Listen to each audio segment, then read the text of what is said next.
do for us now is Mikhail Alterman. I hope I'm pronouncing your first name right.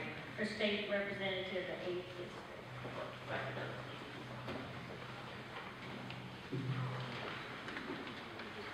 Good morning. It's still a few minutes before afternoon.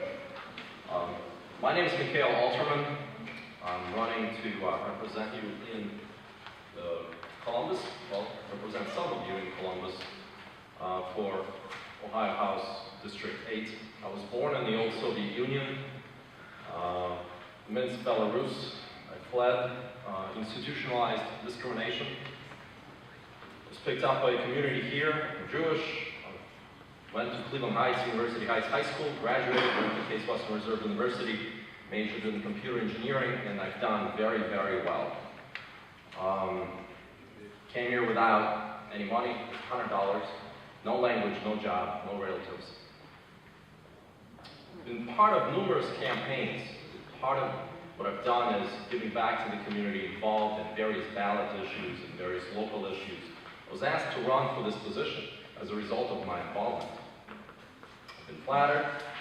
So everything I've been involved in over the years, all the different campaigns, and that's become part of my platform. One of the biggest is sewer district, trying to bring down the cost of water and sewer, trying to bring in the state government to deal with our never-ending increases in water and sewer. I'm also trying to bring back bring in sales tax holiday, something that other states have done. And I'm trying to reform schools. We can't elect the same candidates from the same educational establishment without reform. There's so many six-figure salaries in my opponent's school district, and the performance is F. Yesterday, new grades came out, not much better. So we can't be electing the same people for the same, in voting for some of the same parties. So I'd like you to consider endorsing me, and I'll take questions. Good morning, afternoon. Education is always a key area of focus in our state as well as the nation. The question is, what should be done to ensure that all community schools and non-public schools that accept financial support, including vouchers, are accountable to the taxpayer? Well, I'm all about accountability, but right now we don't have any, especially in my opponent's school district that he's representing. You see, the salaries and compensation and the costs are out of control. The levies are never ending. There's another one coming up. One guy that's part-time chef in the cafeteria made $165,000 last year. I know. So this is outrageous. And the same lobbying institutions that argue for less work, more pay for some of the same educational establishments push someone in for the nomination. Mission accomplished. So how can we vote for change? We vote for the same guys and get awards for this kind of stuff too from some of the same institutions and same political forces. So I definitely represent change. I'm getting out there in black churches and places in East Cleveland some people didn't even think existed. And they're shocked to find out a foreign white guy, Republican, all the other things coming in there asking for their votes, and I find out that, oh, their votes have been taken for granted for a long time. They haven't seen anybody come around asking for votes. They're just expected to come in there and vote for the Democrats yet another time. So we have to reform the costs of education. If we don't bring down the cost of education and some of the skyrocketing in compensation, then very difficult to bring Columbus into any kind of agreement on the reform. What is the single most important issue you would address immediately after taking office, and how?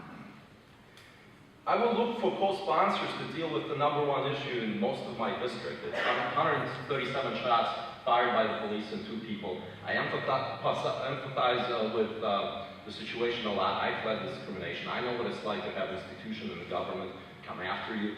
So I'm surprised that there's not really a pending legislation of any kind in Columbus that I'm aware of. Somebody knows it, please bring it to my attention. I do have some ideas, some review boards, there's some I found in some parts of other states, some mandatory seminars and sensitivity trainings. It's a little better than sexual harassment, that's mandatory training that's going on now in parts of public and private sector.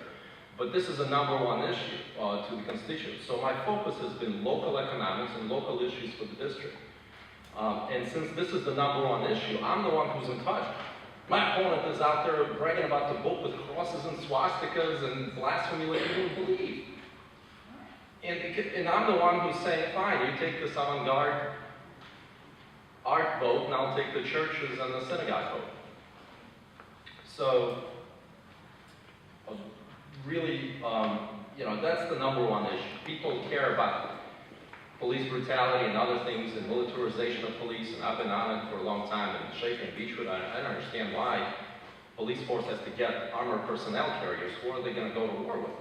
So, short of that, the second biggest thing is education. We got to reform it. We got to do more accountability. We got to bring in the costs in line with performance. We got to get something more out of so many six-figure salaries that deliver F-rated report cards.